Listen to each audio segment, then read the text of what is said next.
Okay, good. I would like to start off kind of going back slightly to last session and let me find all my right slot, my screens. Are you seeing speak their language? Yes. All right, great. Thank you. And all right, I am now set up. So I thought last session last week started to go a little fast. So I just wanted to take a quick pause and come back around on some of the stuff. And I'll send this slide out as well. But speaking their language, right? If you recall, a lot of blue energy, we talk about being quiet, slow pace, calm, asking questions, being able to give details, etc. What I liked about this slide, and I didn't get a chance to get to it last week, is also thinking about what not to do, right? So when you think about talking to someone that has a lot of blue energy, right? If you're asking rapid questions and hurrying them, right, that could be taken the wrong way. Sweet talking them or finishing their sentences, potentially indulging in social chit chat or talking loudly, and offering ill thought out concepts, right?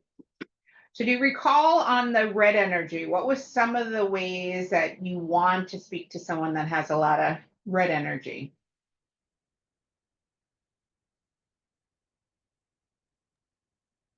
Like bullet point. Yep. Don't give too much details. Yep. Good. What else?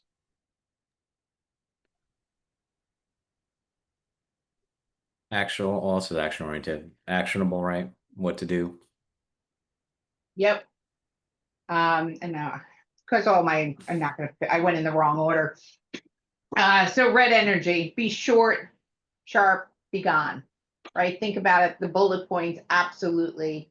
For red energy, be careful not to challenge their authority, right? So who's got a lot of red energy on the team? Does anyone remember who had high red? Bill. Bill, yeah. Yeah. So when you're talking to Bill, you want to be careful not to waffle or procrastinate, right? And not to appear hesitant or negative or critical, right? That's going to be his natural tendency. Okay. So this isn't cheating. This is the whole point of these exercises, right? Is to know what works for different people. Okay. For yellow energy, Kai and I always want to have conversations going on, right? Kai, you and I are always the first one to jump in and fill the space, right, of talking. Wanting to be included in conversations, allowing some time to check in on everyone. Do you get bored with long emails, Kai? Yes. Right? So you want to avoid doing them, leaving them out of the picture, overlooking need for recognition, things like that. Okay, so it's just a good cheat sheet, if you will. But what I wanted to do now, can they access their report pretty quickly?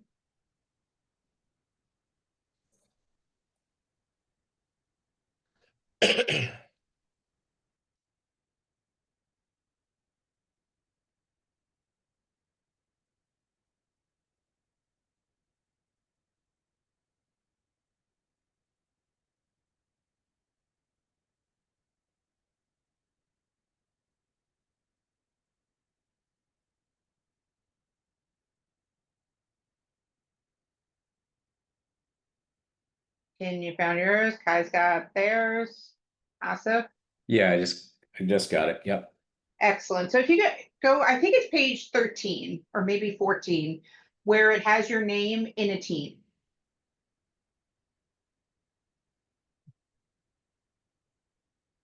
So I'm showing up on the screen. It says Tracy in a team, but yours would obviously be your name on it. All right. What page was it? Was it 13, Kai? It's actually 12 Okay. and then 13. Okay, so what I would love you to do, let's just take a minute or two, read through the do's and the don'ts when it relates to you. Because these are not as accurate as the reports are. They're not 100%, right? There's different flavors of different things. So what I would love you to do is go through the list on the do's and pick the top three for you. What do you think are the most relevant on that do list when communicating with you yourself? And then what's your top three of definitely don't do this? Oh. Okay.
No.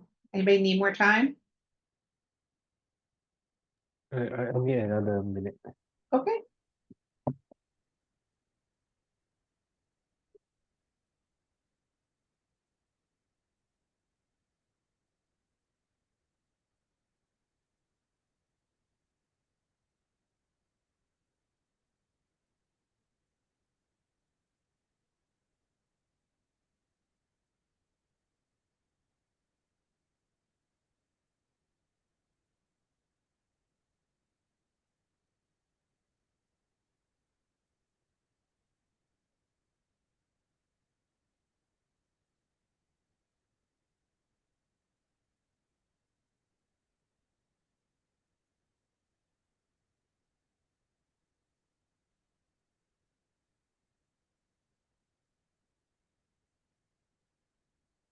Okay.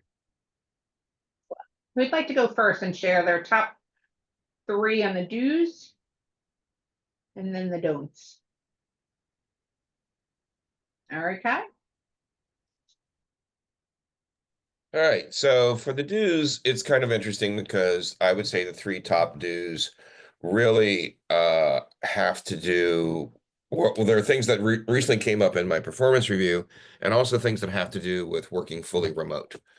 So for my dues, it would be show appreciation for their successes and build their self-esteem, give recognition and praise when it's deserved, and show recognition and appreciation for good work. These are the things that I find most lacking in this kind of fully remote world that we live in is, the interactions that I do have with people tend to be very functional. Mm, And there's not a lot of, aside from please do this thing or do that thing, we don't get a lot more kind of feedback than that. If you make a deadline, that's great.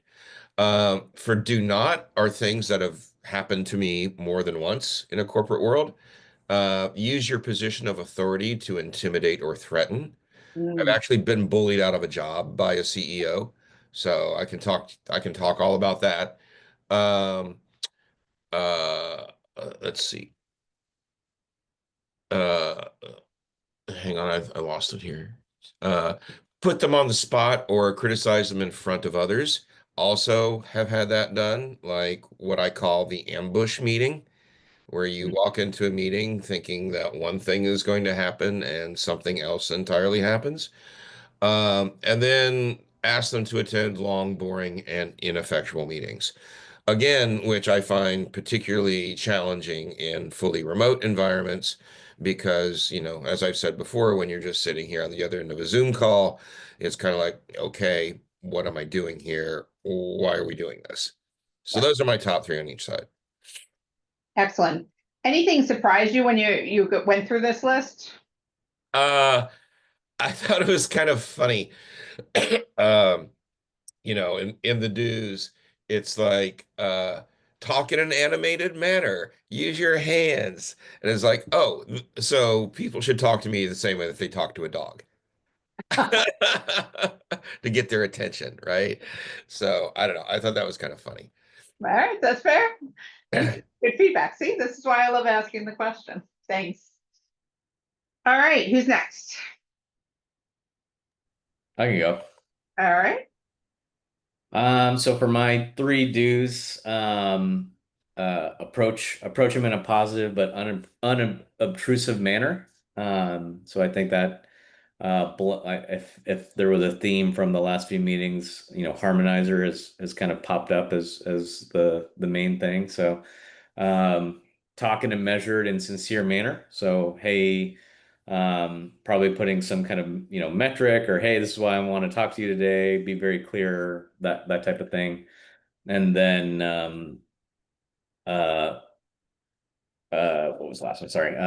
Give him space to collect his thoughts and articulate them. So give me a chance to think about it. Maybe, hey, let's think about this the next time we do a one-on-one, that type of thing. And give me some time, basically. The three don'ts, give orders or demands, brush off contributions, and take a rigid approach, take a rigid fault finding stance. Sorry. So obviously those are a little bit opposite of being coming in a positive manner, all those type of things. So, and I wanted to ask, Kathy, do you think the don'ts, like especially for mine, like the rigid, maybe not fault finding, brushing off contributions, would you say that's more of a red energy type of person? They're very focused. If you're they're very direct and they want to just have, hey, we need to do X, Y, and Z, see ya, right? Yeah. My brain goes to, well, that's a do not way to talk to me. That's a very red energy person way of talking, right? So um, maybe knowing that, I'll be saying, all right, okay, Bill just wants something, right? And he just needs it quickly. Okay, I'm not going to take it in a personal way. That's the thing of recognizing it, right? Like he's that's going to be his natural tendency, and especially under stress, Hmm. right? So in a perfect world, he's going to remember that and give you the space and the time and not be so brusque. Sure. When he's under stress, he's absolutely going to be the first one with the Yep. suggestions of what we have to go do next. And so what this allows you to do is have the conversation sometimes and say, listen, your red energy is getting a little much, like, or Do. my green energy needs me to think, right? Mm, So use the colors as your preferences when you're having conversations with folks. If someone isn't giving you the data, or if someone isn't asking you how you're doing and saying, hey, my energy isn't being fed. mm, And with Kai, like, I am I doing a good job? I need that feedback. I get on calls and tell everyone I need feedback. How many times have I said it in the last 3 or 4 sessions, right? I'm like, I need feedback. So it's nothing wrong. It's just, it is. And so when you know it, that was a long answer to your question. Did I answer it? Yeah. Yeah, you're good. Cool. Did anything surprise you from your list? Um, not 100%. Not, I mean, I kind of knew some of these things a little bit going in. Maybe some of the don'ts. But I think the do's, I pretty much knew it pretty well. Um, yeah, I don't think there was anything super surprising for me.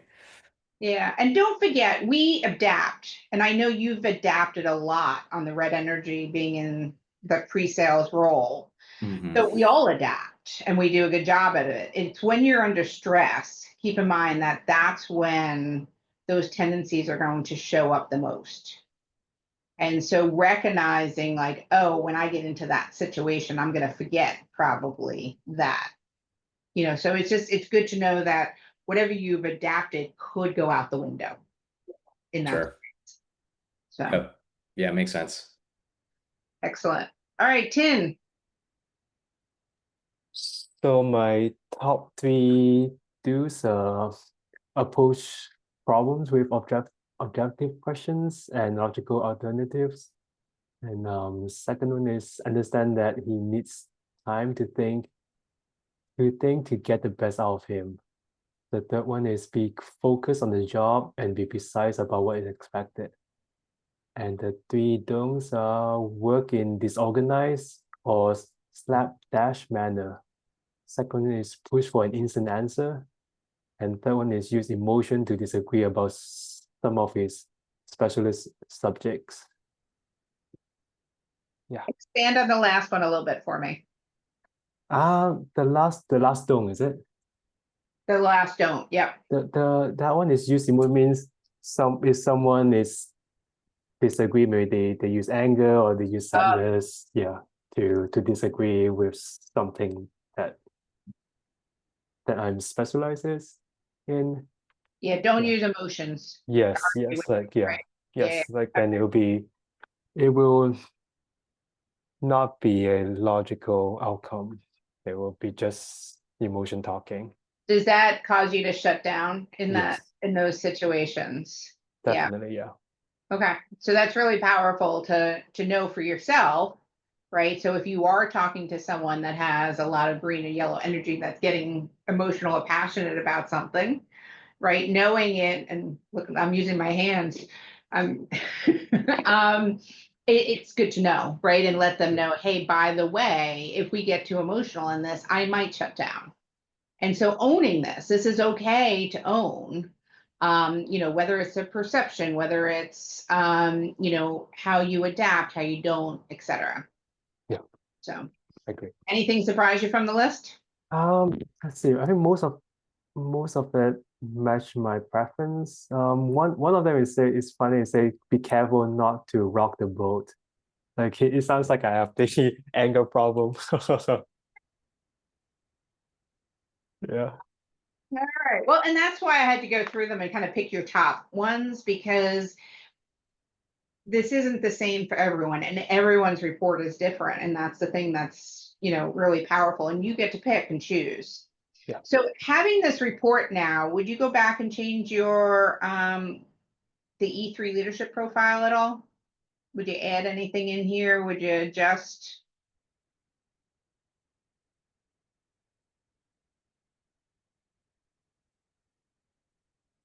All right. Oh, was Kai going off? Can you repeat the question? Oh, I was just asking, would you change anything in the profile? I think that I am a little bit more blue energy than came out in this report. But I think that's also just because I tend to try to over rotate more on the yellow, just in how I interact with people. So that's the only thing I think would be different. I mean, there is a part of me that's also very introspective and contemplative, you Yeah. know.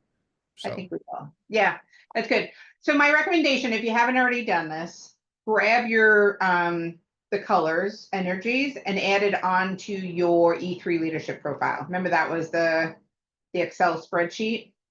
And think about that profile, because if you get someone new on your team at some point, you want to share that report with them, right? And so having this then on that report and some of the things you've learned about yourself, like, I prefer to be thinking with logical, please come to me with a problem. Who was it? Was it John or Tim that wanted to make sure, like, just ask me the question on Slack right away? Don't, some of this can really help someone new that's getting to know you, interact with you better and start to speak your language, for improved communication. Okay. So let me move on. So influencing change, we're going to talk about that today. Influencing change is thinking about how to really. Kathy, if you're sharing, we don't see it. Thank you. I appreciate it. How about now? Yep. All right, great. All right, so influencing change is really getting people to do something, that when you don't have direct authority, right? And this is why I always love this course, because it doesn't assume you have people reporting to you. This is about leadership. This is about getting people from point A to point B. And so what we're going to talk about is how do we influence folks without that authority? And there's a saying, and you probably heard me say it before, no one wakes up with bad intent. And if we always assume people are coming at things with a positive intent and they're not there trying to be difficult, they don't want to be a jerk, they want to help, but they're caught up in their own world, right? We have to figure out what their intent is. And so that's about influencing change. And that's what we're going to talk about, for the next about 45 minutes. So tying this back to the first session, right? Leaders are able to inspire, empower, and enable others to get into the boat, to go with us, to get on board with us. And, we have to think about what stops people from getting in that boat. So more exercises. I want you to just take a minute or so and think about all of the barriers that keep you or others from taking action. So what do you think stops someone if you need them to get into the boat, if you need them to do a project, if you need them to help you on a support ticket, if you need them, a customer, to answer a question? What do you think stops people from taking action?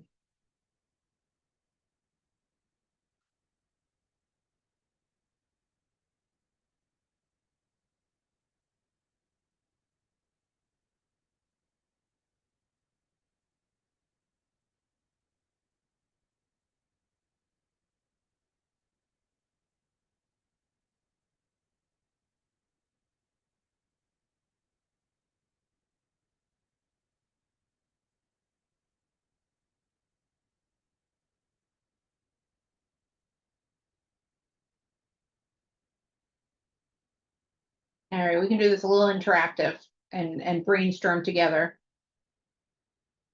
Anybody have an idea? Okay. So I think one of the, I often have to engage other people to do work on projects with me. And I think the thing that I see as being the biggest hindrance is unclear priorities, right? Because a lot of the time my requests are kind of side requests or side missions, and getting people to want to participate in a side quest is often a matter of negotiating other priorities they have that are set by other people that are more on the main mission. So I would say unclear priorities and unclear ways, a lack of clarity in knowing how to position those priorities with others.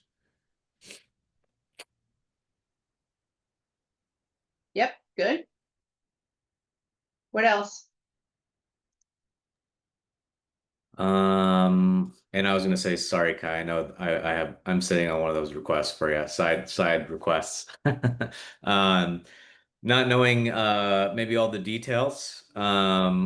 not having all the information. I think that what they call that analysis paralysis. You know, you're kind of stuck until you get all the details.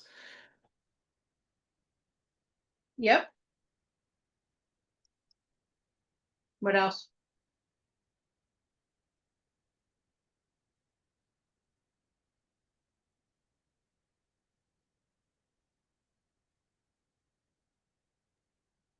But maybe a different ways of communications, like the ways to request something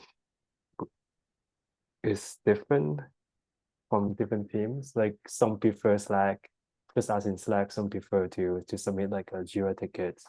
Some prefer like email. Like different team, they have different way of asking things. So is it, so they may not answer because they're not paying attention to that? Yeah, exactly. Yeah. Yeah. Yep, no, I think that's great. What else?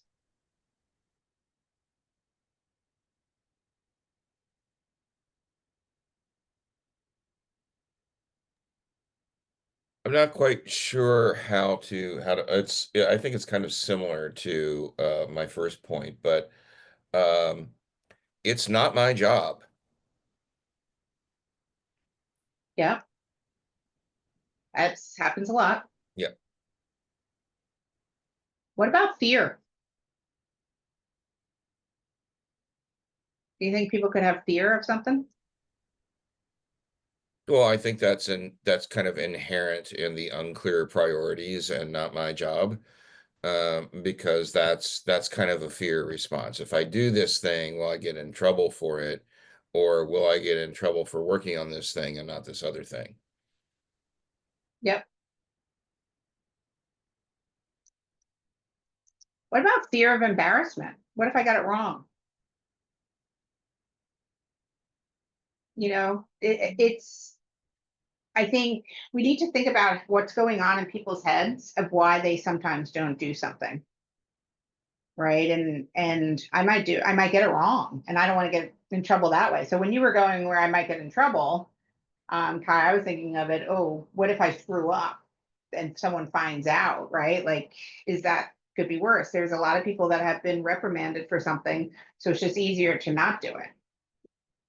How about, I mean, we talked a little bit about uncertainty, right? Not knowing all the details, having all the information. What about doubt? Oh, here we go again.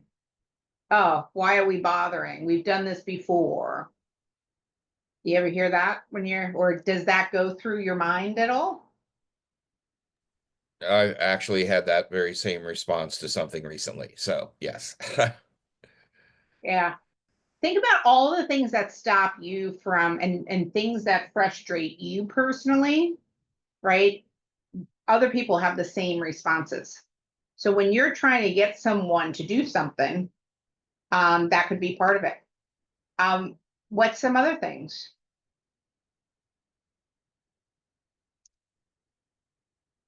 So we talked about unclear priorities.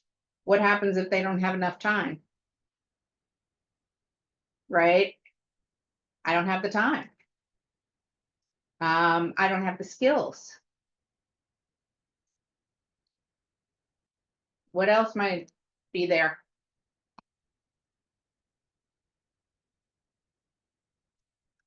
I don't want to do it.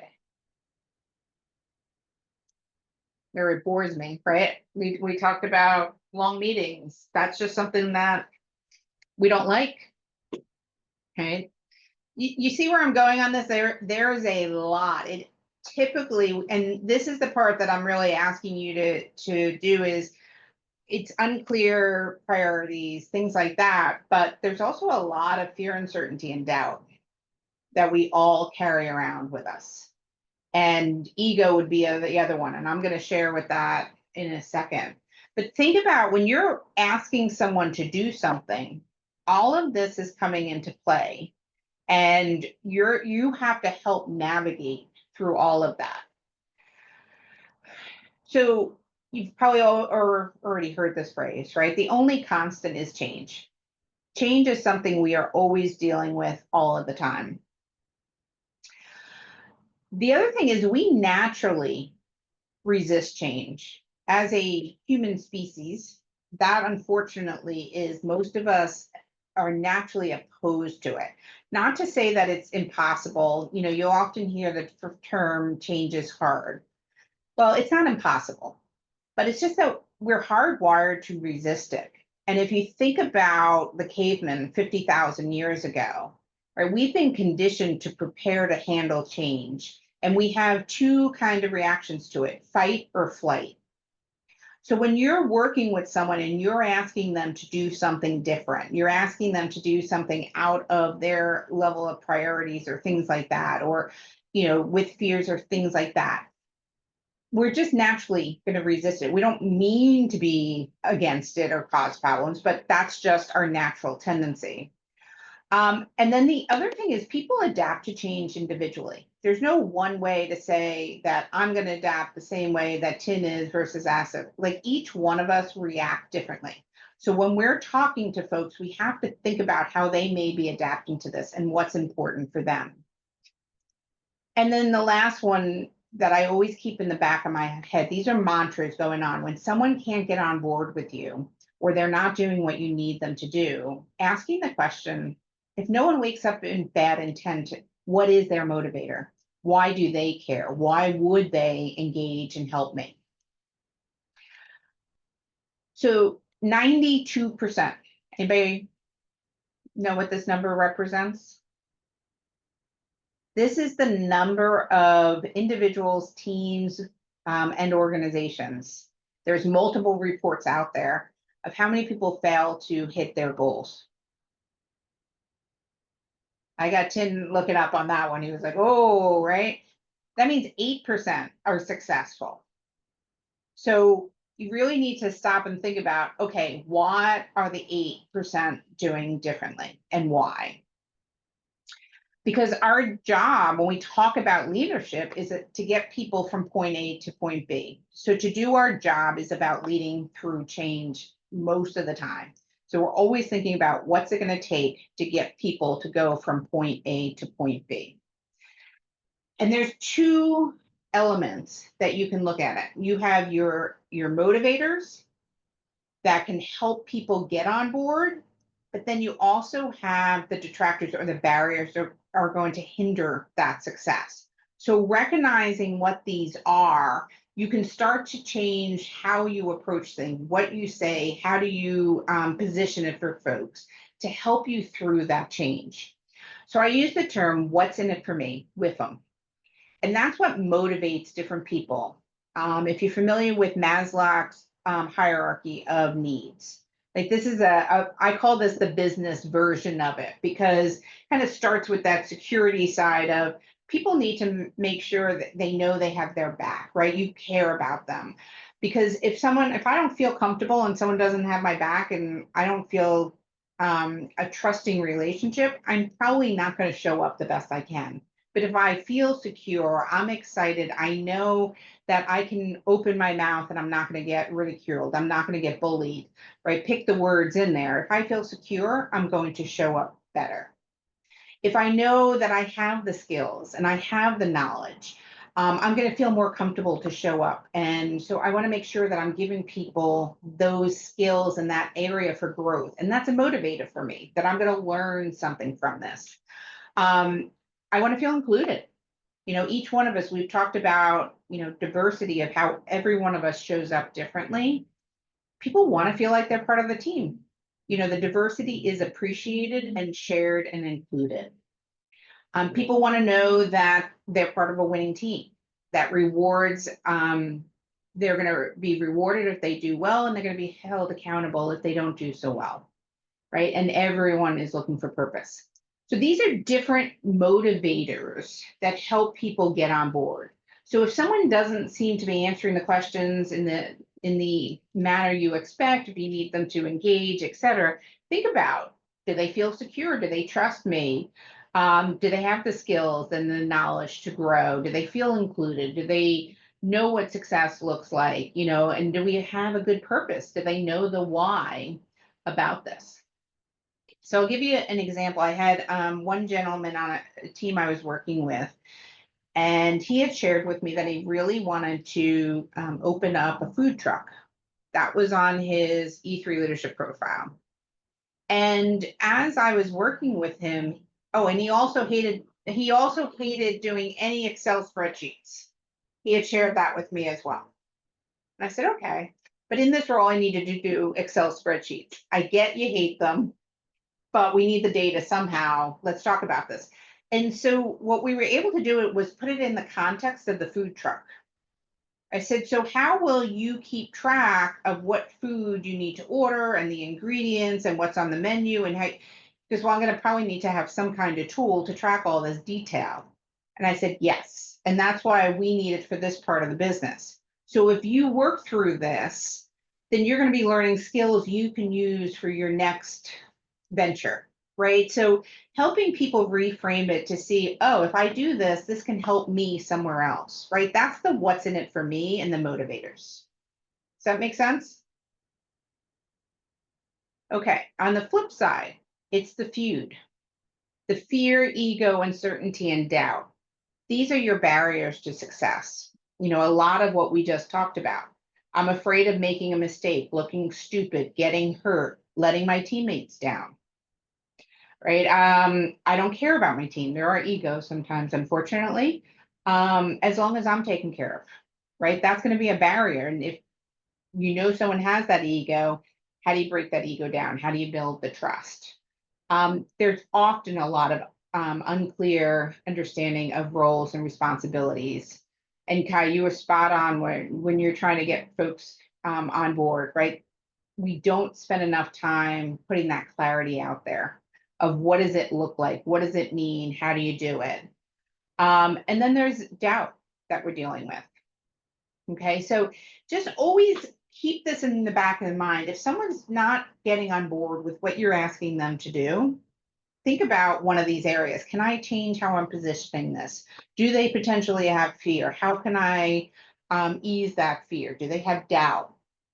So asking questions like that help with that influence.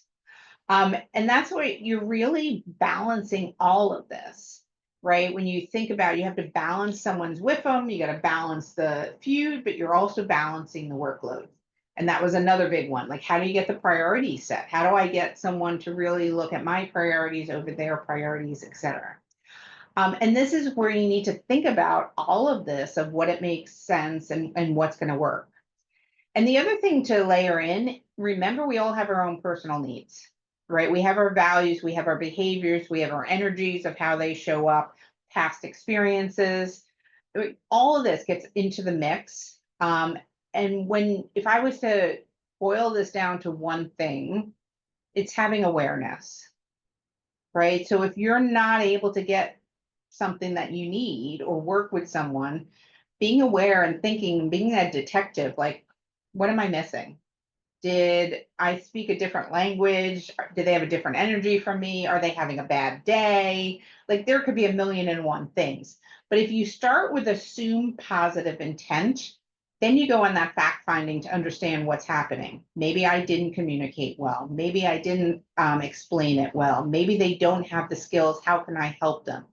So if you start from that layer of assume positive intent, then you can really focus on how to help them be successful to help you. Make sense? Excellent. So just kind of summarizes principles of change. Remember, it's always constant. We resist it as natural beings, and it's all adopted individually. We remember that no one wakes up with bad intent, and we all have our own human and personal needs, and there's a ton of feud going on, right? So change is necessary, and we're the ones responsible for helping make it happen. So let's practice this. Let's try this out a little bit. What if I said to you, all right, you're responsible for getting the full team over to the island by noon today? What comes up? How do you feel about this?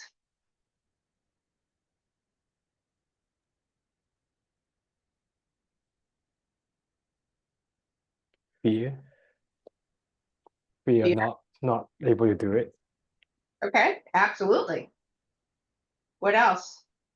What comes to mind when you look at this and I gotta get to the island by noon today? What do we need to do? Do we need to have volunteers to do, coordination or, task 1, task 2, task 3, that type of thing? Do I need to let my wife and my kids know what's going on? Communication a little bit, so that type of stuff. Yep, Yeah, I would definitely echo what Asif just said is the first question that comes to mind for me is how. absolutely. How about where? Where's the island? I mean, look at that picture. Do you have any idea? Mm-mm. Just go, just jump in the water, go, right? Like, this is a challenge, right? And how often do we get requests like this? Do you guys ever get requests like this, or is it just me? I mean, obviously, lot. Yeah, not the Yeah. I, but in the, our company goal is get 25 new logos. Okay. Yeah. yep. What does that mean? What are those logos? Are they big or small? How do we do it, right? Those are all questions. So think about, like, when you're presented with something, you want to stop and think about, well, if I have these questions, does everyone else have these questions? Right? And it's okay to ask those questions to start to get that clarity around it. Because think about it, it goes back to the E3 leadership code and what people crave and need. Okay, so this is the formula now of setting yourself up for success for that island. Okay. Um, express plus engage plus execute. First, express. Always make sure you're defining the ideal end state. Where are we going? Why are we going? And for what purpose? Okay, this is that opportunity to provide context for people. They want to understand where we're going, why we're going. So whenever you're asked to work on a project, if you're asking other people to come on board with you, really take the opportunity to make sure you have alignment on what are we doing and why we're doing it. Okay, so understanding where that island is would help. Number one, 25 logos, great. What's going to be different when we have that? What are they going to look like? Right? The more clarity that you can get with that express end vision, the more likelihood of success. You can also start to add in timing of it. So Kai, you talked about, conflicting priorities. Where does this come into context? I'm asking you to do something. Well, if we know our company goal is to get 25 logos is the most important thing, can you put an ask in context to logos? Right. So this is why it's really important, because we want to retain our clients, get new ones. Right. So putting context out there of the end state and the why is the number one thing you want to do to be able to influence that change. The other thing also on context switching, have you ever walked up to someone and you need them to do something and you jump right in with the question? Can you tell me, I don't know, what color is this? What color does this need to be? It's completely random, right? Sometimes we forget we're walking into someone else's world and they're in a different place, they're in a different mindset. And I often say this with managing folks. So I'll never forget, I had one team, I had 5 different groups. One team was responsible for renewing contracts. One group was responsible for sales, right? So someone would come up to me and say, Kath, I need an answer on A, B, and C. And I'm like, what is A, B, and C? Because it was so off context of where my head was at that moment. So I have a phrase. Who knows baseball? All right, Asif does. All right, I got one. Hopefully this won't land too badly. But now batting out of left field, right? So if you're playing sports and you're on a baseball field, the person up next to bat will be in the dugout, right? But to say someone's coming from out of left field, it's just there's no context, right? So express the end vision, express the context, express the why. This is how you get people on board. Next, you want to engage everyone. Connect with the people you need to influence for success. And we have spent 2 weeks on a lot of this engagement. Treat others the way they want to be treated so that they'll show up and they'll help you. Okay, so take all of that learning of how to better communicate, how people like to show up, what motivates them. That can help you in driving this change. 3 is execute. So this starts to break it down. You can have the best idea in the world. You can have everyone excited and on board, but without the steps and the measurements, and knowing how we're going to get there, what it looks like, having all the tools, all the skilling, etc., you won't be able to execute. And that's the third leg of the stool. You have to make sure you know where you're going, everyone's on board, and you're delivering results. And the seat of that table then is the emotional qualities, right? Being vulnerable and deliberate and embracing these human, personal, and emotional qualities that really connect to the hearts of others. So when you can be curious, you'll get people more engaged. When you're authentic, they're going to trust you and they're going to engage with you better. When you empower other people, they will respond better, right? So it's really thinking about how can I embrace everyone and bring them on board to help us drive that change. Okay. So this is, with this E3 leadership code, make sure you have a common purpose. What are we doing? Why are we doing it? Getting everyone bought into it, of what we're doing, how we're doing it. Make sure you're delivering results, having milestones and showing progress and reporting back and building the trust among the teams. So this becomes your code of how do I influence change? And whenever there's a breakdown, come back and make sure you've got one of these 4 items. So let's start with this assignment again, right? Get your team to the island by noon. What if I had painted this picture for you and showed you that the island looked like this? There was blue skies on the other side. And I told you that the island where we're going it's going to take an hour to get there, right? And then once we get there, then we're going to be able to play games. It's going to be fun. And we're going to be able to interact as a team. Do you feel a lot better when you have a better picture of where we're going and why? Yeah. So painting that picture really helps. But then go further, because what are some fears?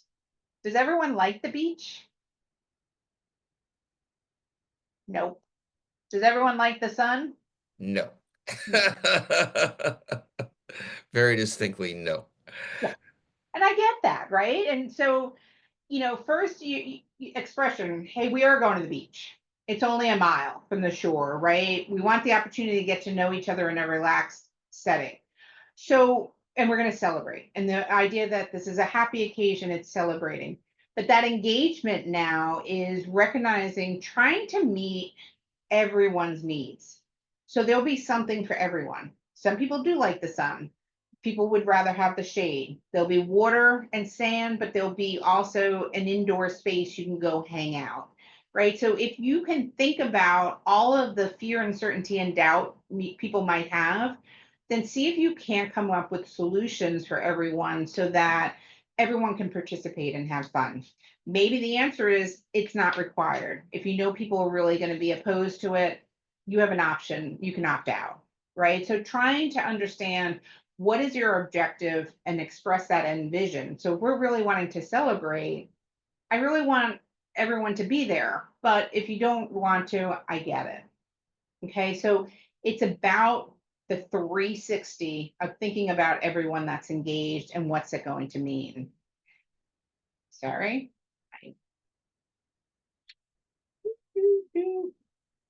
Look, you're getting to see all the slides. All right, execute. How to make this happen. Now this gets into the real how. We need a boat, everyone's safety. Asif said, make sure my family knows where I'm going and they feel comfortable that I'm getting on the boat. But you want to then set sail. It's going to take an hour. There'll be buoys a quarter of a mile to make sure we're on track, right? This gets into the details and the logic to make sure people feel like they're thinking through it and we're getting there. Any questions on that? Okay. Why is my thing not working today? This applies to almost anything in your day, in your week, in your month, in any project.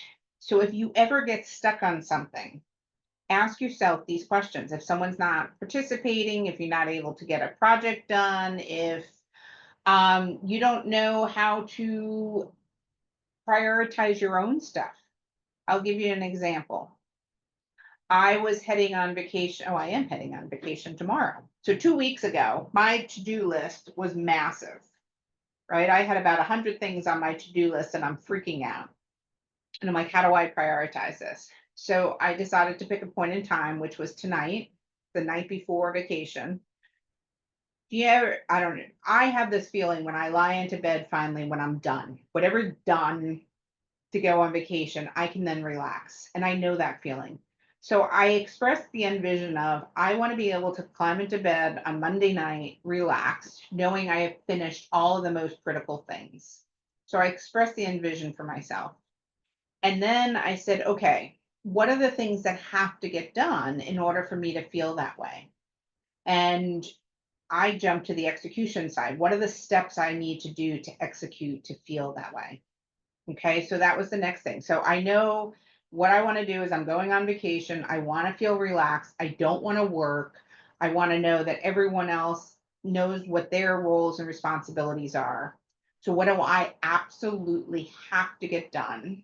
What do I need to delegate? And what can I leave until I get back? So, that's expressing the end vision and what I have to do.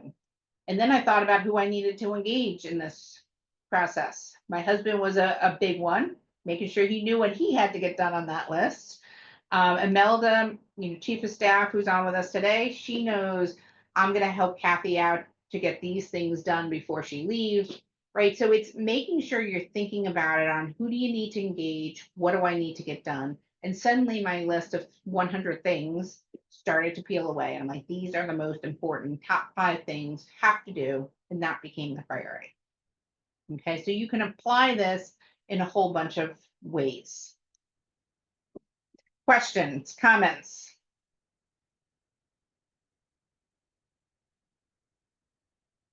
Make sense? All right.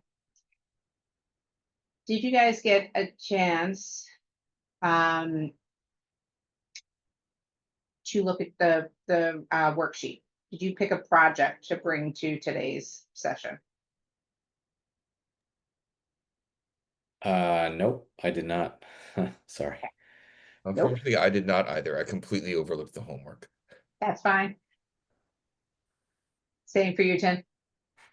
I reviewed them, but I did pick something. Okay.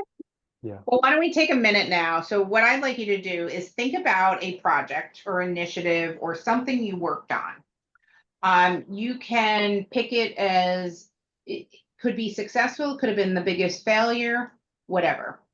Just think about a project you worked on, and then we're going to walk through these questions.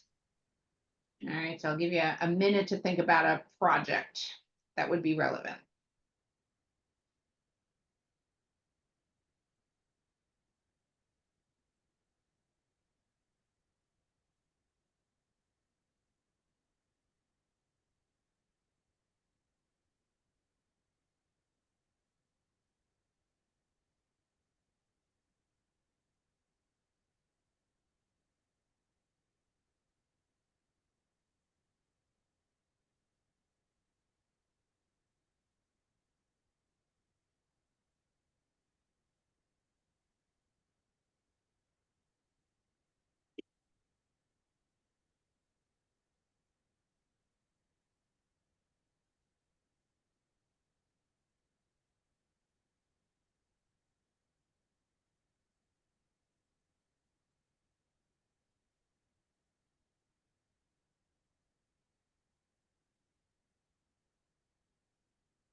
All right, everyone have a project in mind?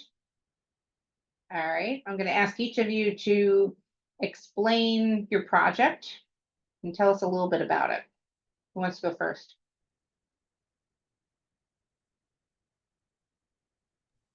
I'll go first. Okay. So my project was this is at my last company, was to create a demo story or pitch that basically other sales engineers could use and be kind of a good example for what good looks like. Uh, End goal, what does success look like? So this again, right? Something that we could reuse, something that sales engineers could have in their back pocket, watch some recordings or practice, basically give them an idea of what to shoot for. Um, Level of success, I'd probably say is maybe like an 8. I don't want to say anything was perfect. Those type of things are never done. It's always evolving and iterating. And hey, we released a new feature. Let's include that into the new demo story. That type of thing. Team members that were engaged. My direct boss at the time, my manager, getting feedback from him, and a couple of other peers on my team, just, getting feedback from them, talking to them about what worked, what didn't work. Success metrics. I think if I remember right, it was things like, hey, it has to be under 10 minutes. Hey, we want to cover, A, B, and C features at a minimum, and anything else is kind of bonus. And then just everyone basically tell a similar story in terms of, hey, we had an issue or an outage. This is the action that we took, and here's the successful result of using our software at the time to fix a problem. What went well, I think at the end of it, we did come up with an example for a lot of the new sales engineers to use and a demo story that was pretty successful. And then for the Tala, which I think I just want to make sure, Kathy, that was like what you kind of took away from it, right? The learning is that what Yeah, that is? Or what would you do differently what would next you time? do differently? Yeah, probably do a little bit more crowdsourcing or feedback earlier on. I think for me, I ended up kind of getting into this and making version 1.0 after like a week or 2 weeks, and then start getting more feedback. Probably iterating early, like, hey, this is what I'm thinking about. Hey, these are some of the slides I'm going to use. Anything here's my bulleted list that I'm going to talk about. Any thoughts, instead of just maybe building everything first and then going back and getting that feedback. Cool. So would you say in this scenario, when you first started, did you have a clear understanding what success truly looked like, or was it over time? I think over time, I mean, I knew, in general, hey, we want to make something that new engineers can use, right? But what does that mean? What does that look like? How long did it need to be? The 10-minute thing, I didn't get any of those details until further along into the process. So would it have been helpful if you had gotten that clear guidance up front, like it needs Hmm. to be 10 minutes, here's your direct audience, things like that. Exactly, yeah. Okay, good. And then, because a couple of things I heard of on the take a look at, so having that expressed envision, up front, but also engagement, knowing who to engage earlier would have helped make it more successful. Yes. Yeah, 100%. And just out of curiosity, did you have a time frame on it of when they expected it? I think it was like in a couple weeks or a month, if I something along those lines. Not terribly long, but relatively, let's just say a month. So yeah. Okay. Um, and so you had said, I'm just thinking if there was anything different. So you had said you would have engaged people earlier. Anything else you Hmm. would have done differently if you were your manager at the time? Maybe if he had some other examples of what good looks like, right? I think I had some bits and pieces, clips and things like that, but I didn't have hey, this is the story we want to tell or something very similar. So it was a very much choose your own adventure type of project. So Yep. Excellent. Thanks for sharing. Appreciate it. sure. Kai or Tin? Yeah, I have an example of a project that actually did not go very well at all.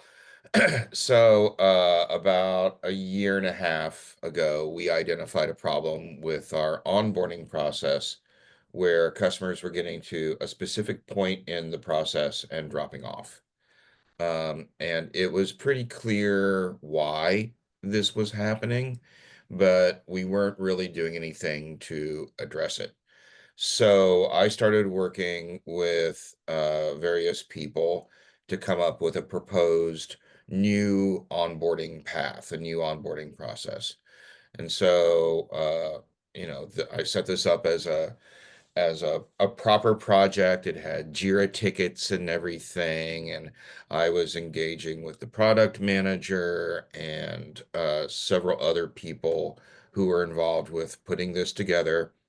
We got up to a point where we were really ready to execute on this, on making this change. And then, when I started to talk to the product manager after we came back from our holiday break about, okay, we've done all this work, we've got all this stuff set up, we have all these, we have all the materials to support this, we have all the flow diagrams and all the copy and everything ready to go.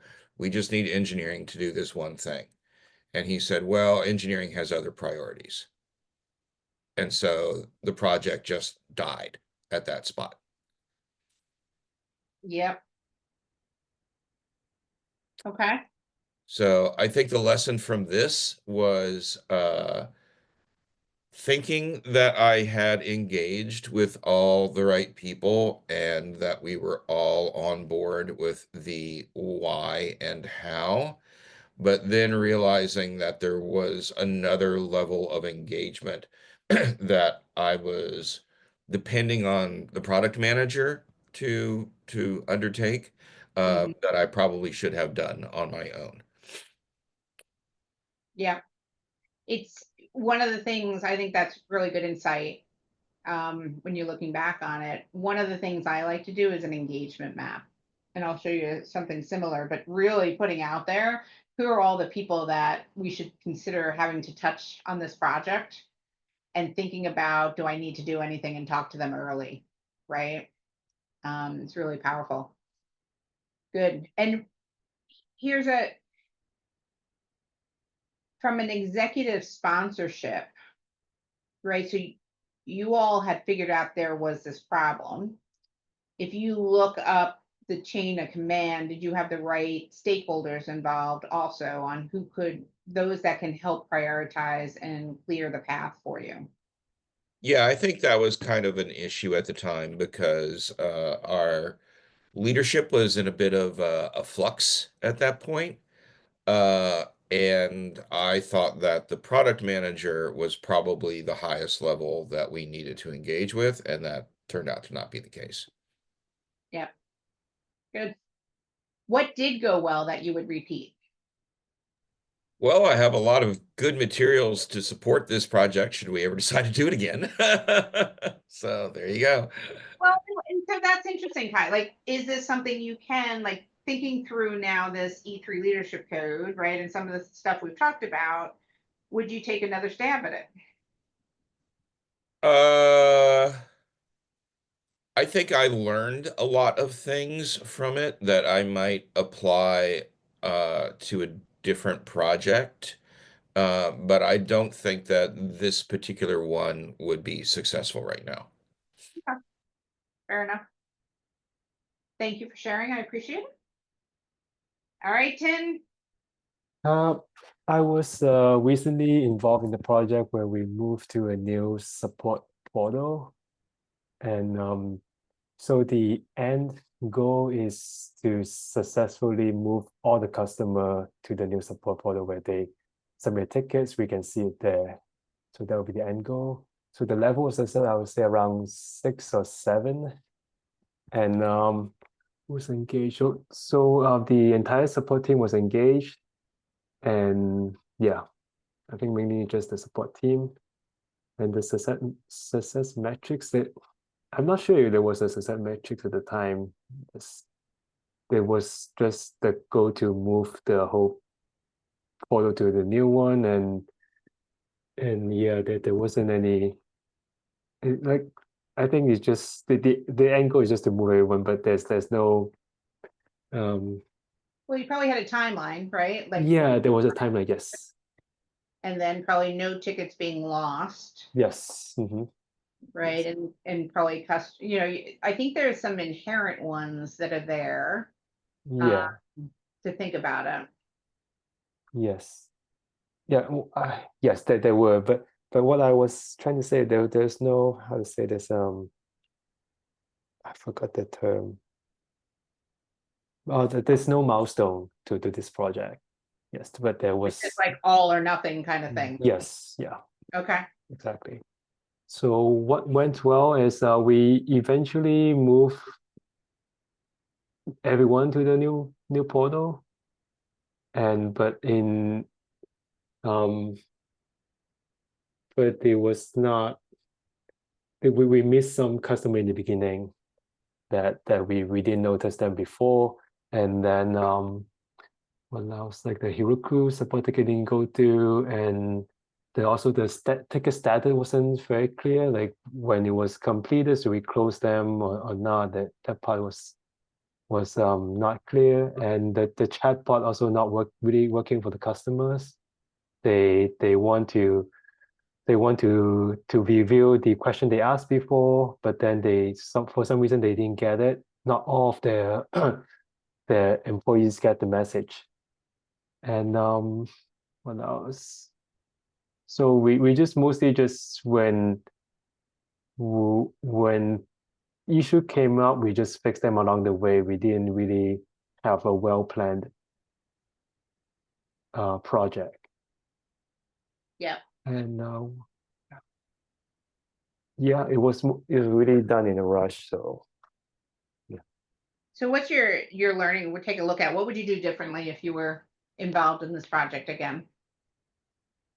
I would suggest the team to plan it out first, to have a better plan and engage the team more instead of being done by one or two person. Yeah, and then have a milestone then and review them if we successfully change something or not before we decide to move everything over to the new product. Yeah.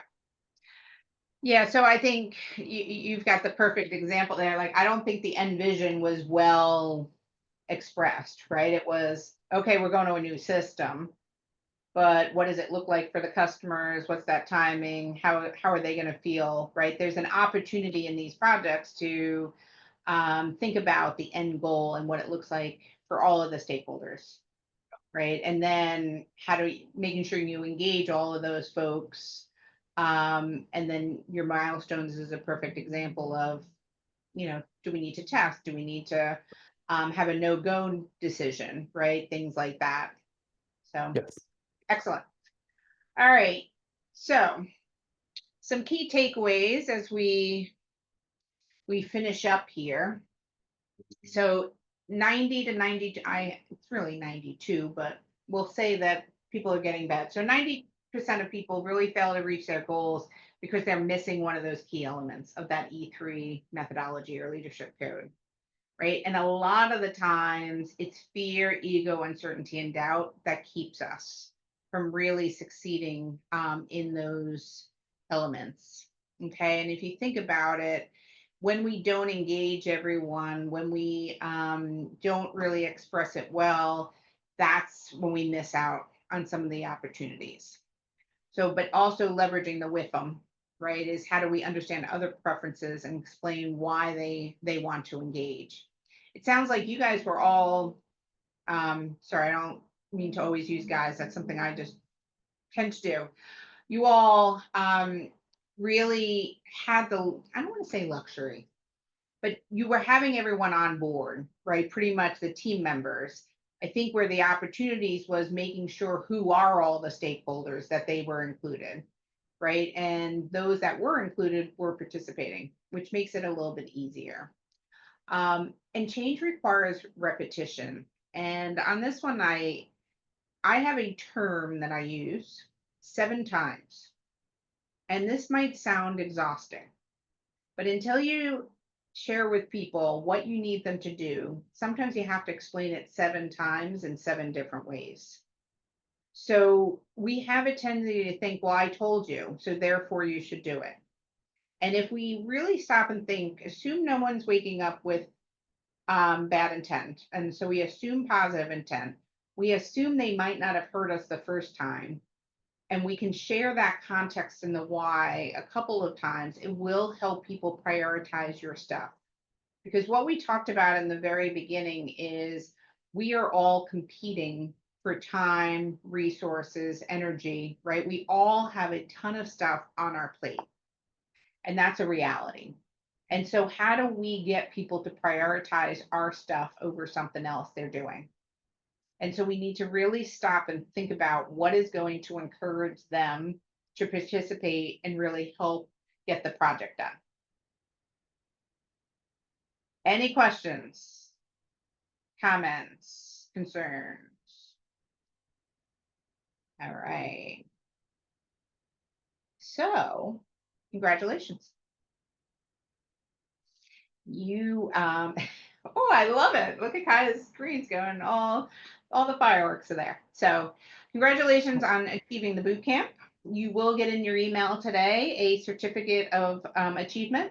So if you would like, you're more than welcome to add it into LinkedIn if you want. You can print it out and put it up on your board, but the entire team will be gaining this. So as far as what we've gone through is really that introduction to leadership and teaming.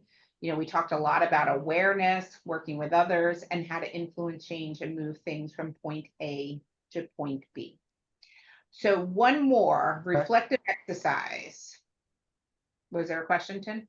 Oh yeah, if I have 2 questions if you don't mind. Sure. I not about this graph, but about the energy graph that to show into different colors. So I see in our teams that there are people who's like quite evenly distributed among like blue and green energy or red and yellow, but I don't see any like blue and yellow. Have you seen anything like that? It seems like are they the opposite? Yeah. Okay.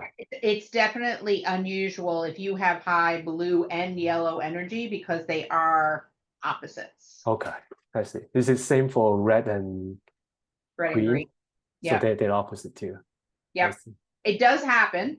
This happen. Yeah. It absolutely does. Have you seen those? Because they will be quite interesting where blue would be those people who don't like to chit chat a lot, but then yellow would be so how would they be like if they have both? It could be that they love data, but they're still, so it's very data oriented, logical in the explanations, but they get to those data elements and that logic by interacting with other people. So you still have the high emotion side of it and working with others. That's where you get your energy from, but you want it to be fact driven in data. I see. That's interesting. Yeah. So, and sometimes you'll see a lot of high green energy. So that means very caring, thinking of others, but they're also going to be very direct and to the point and get there as quickly as possible. Okay. It's distinctive. They actually call it a distinctive personality type that has those opposites at 1 and 2, because it's not the norm. Let me put it that way. The other thing I've also found, if you have someone that has very even, like some of the profiles will show 50% of all 4 of them. What can happen in that scenario, it's actually very interesting, is folks, it's harder to read them and speak their language because you don't actually know which energy might show up at that point in time. Whereas when someone has a very high blue energy and very low yellow, which is an unusual, you know that they've got most of that energies in the blue. And so in crisis, that's where they're going to go. But if you don't have those highs and lows, sometimes they can be very moderate on all of them. Okay. So they all are they moderate or are they different during different situations? Probably more different in different I situations. see. That's interesting. And I feel that's my second question because I feel that's what's missing from the profile. Like the profile shows that like how I can communicate with the like say the blue type or the red type, but then there's the people that in between or the people that mixture of different type. And That's the advantage of grabbing someone's profile themselves. So, you know, the exercise we went through on how to communicate with Tin, yes, yours is the mix of all of your energies. And so therefore it's not going to look who was kind of had the same profile as you. It was it Lydia and Rita. yeah. So if you were to read Lydia's report, it would not be the exact same as yours. There'll be a lot of similarities, but that's where you can read someone else's report and really get specific around them. And that's when you start to ask questions of tell me more, why do you feel this way? What else is going on? I So see. because some of this is experiences. So Kai shared, you know, don't communicate this way because it's reminiscent of the bully manager I had, right? So some of them might be more intense because of experiences that we've had. And so that's why the more you just have this dialogue, you learn more and more about each other. So I think what we'll do, so one of the next exercises, we're going to meet in person with the whole team, right? So I think it'll be fun to do some more of these exercises with everyone's report. So you'll have an opportunity to read each other's reports. So great questions, Tim. Thanks. You love this stuff, don't you? It's interesting. Yeah. Because I not only I not only want to learn more about the team, but then also I kind of want to use this for in the future for people I don't know. So that's why I asked the question, like if I don't have the profile, how can I communicate with them better? Yeah. So if you remember last week, we tried to go through what some of the clues are, right? So looking at how do they show up? What does their office look like? Yeah. Right. We were pointing out Kai and we have no filters on our screen. Everything is fully there, right? That's our extroverted side coming out. You know, Lydia admitted that she's very structured in what her desk looks like, right? So you can look for clues, how people show up, how they shake your hand, how they, who jumps in on conversation, who sits back. So you can, and then you can ask questions, Tin. So there's nothing to say you can't ask someone, where do you get your energy from? Do you get it from working alone or do you get it from working in a group? Do you tend to make decisions cerebral or do you make decisions from your heart? So those are the two big questions that you can ask pretty straightforwardly and ask them. And then you know you're either working kind of blue red is the purple side when they're very cerebral. But if you were to get, I tend to think with my head and I'm an extrovert. If you were to get those two answers, what color energy would they be? Most likely. Yeah, yellow, yeah. Right? So they're going to be the red energy is head and external. Yes. So that's how you can, those two questions should be able to put people in a quadrant. And I hate to, I regret saying those words because this is not about putting someone in a box. We're looking for where their tendencies are and their preferences so that we can better communicate with them. Yes. So great questions. Any other questions, comments?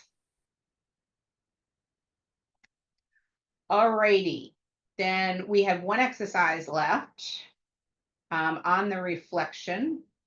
So you had all shared with us your end results for the session. So these might have been what I picked up, but hopefully you have it in your head as well of what your end result was for these 4 sessions. So what I would love for you to each do is really stop and think about what have you learned in this boot camp, these 4 sessions, and what will you do differently as a result of it. So we're going to do a reflection, 2 minutes, and then share.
Anybody need more time?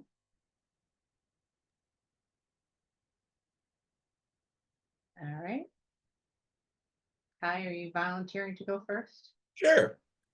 I think that probably what I have learned is why I have felt kind of frustrated and unhappy lately. Because, oh, well, yes, this makes sense. This really is kind of how I am, and these are the things that I need. And, I have a new manager who just started back around the first of the year.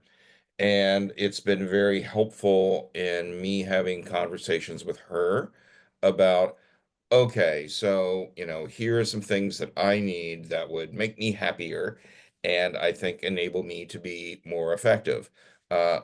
Which is largely around kind of clarity. I specifically brought this up in a conversation, more clarity about kind of what the expectations of my role are and what kinds of things I should be working on, and also more clarity about what I need in return in order to be able to feel like I'm being effective and happy in my job and all that sort of thing. Excellent. So this helped you put words around that Yeah. and articulate it. Yes, because I specifically said, well, according to this E3 thing that I just did, blah, blah, blah, right? So, Excellent. Great. Thank you. So you've already done something differently. Anything else you'll commit to doing differently? I think probably a little bit more around the way that I do organize the side missions. Yeah. Okay. Love it. Thank you for sharing. All right. Who's next? I'll go. All right. So, what I learned, I think, discovering, at least for me, like how to communicate getting the best out of me, right? I think as coming into a new company, new org, somewhat similar to Kai, right? A bunch of new people I'm working with, trying to make sure that like, hey, if you want to work effectively with me, do these things or hint at doing some of these things. Um, Understanding like we were talking about like, hey, Bill may come with a bunch of red energy type of requests, maybe not taking that in a personal way where I would have done that a few months ago at my old company, old boss, that may have taken it the wrong way. So looking at it empathetically, I guess. And then I think the other things, what will I do personally, right? I think we talked about this last week, Kathy, not maybe leaning so hard into the red energy like I tend to do sometimes a little bit, being more authentic, just kind of, hey, this is who I am, right? I may take a step back, I may do some thinking, I need that space a little bit. And then just trying to understand and connect with other people's and how they, like we just talked about, like the clues on their specific style of energy or communication or how they work, that type of thing. So trying to think about that a little bit more. Great. Love it. Thanks for sharing. Sure. All right, Tin, bring us home. For me, I learned how to approach and communicate with other people that have different energies. And like Asif, I understand other people's style now, and I won't be offended if they respond in a different way that I don't like. And I know how to put maybe in other person's shoe in a way that not how I would react, but I understand how if I were them and let's say if I have a lot of red energy, if I have a lot of yellow energy, then I understand how they react. Not just if I were them, I would not do this way. But if I were them with that kind of energy, maybe I would do the same thing too.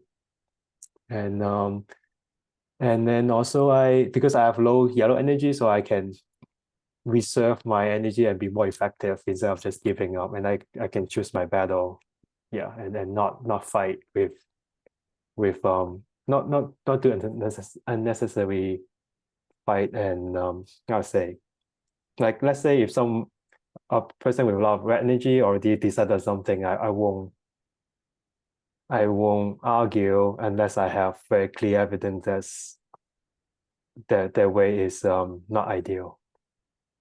Yes. Good. Excellent. Thanks for sharing. I'm going to leave you with one story on this because, we talked about intent and positive intent and all of that. There's a story that Stephen Covey tells of getting on a train one morning. It's a Sunday morning. It's quiet. It's New York City. This never happens on the subway where it's just calm, cool, collected. And if you've ever had the opportunity of being on a subway when it's like that, it's just beautiful. He's on the train reading his newspaper, and the train stops, the doors open. This gentleman walks in with 3 kids. And the kids are going absolutely ballistic, running up and down the train. And Stephen Covey is watching this unfold, and he's watching every person on the train get irritated and annoyed. And he's watching the father ignore the kids, and he's like, "Bah!" So finally, he says something to the dad because he's annoyed for himself. He's annoyed about everyone else. So he says to the dad, "Listen, everyone's relaxing, enjoying their Sunday morning. Do you think you could do something to rein the kids in?" And the father says, "I wish I could. And if you can help me with an idea, I'm be all for it. But we just left the hospital, and their mother just died. So I don't know how to deal with it, and my kids don't know how to deal with it either." And he said his entire perspective changed. We don't know what's going on beneath the surface, right? We're only privy to what's above in that iceberg, and there's always a lot more stuff going on. And I heard you all talk about what you took away from this past, but that is the point of really being aware of and respectful that there's always other stuff going on. And if we assume positive intent, our opportunity is to, find out what else might be going on or give them space to know there could be something else. Right. And so we have an opportunity to tell people, if I'm having a bad day, I let my team know it's a bad day. And so they're not expecting the same level or something else going on. So with that, I will leave you all. Thank you so much for being part of this boot camp. There'll be a survey coming your way. I would love to hear your insights. I know long meetings is not a favorite of most of yours. But if you can give us some real honest feedback of what you like, didn't like, all of that, it would be fabulous so we can continue to improve this.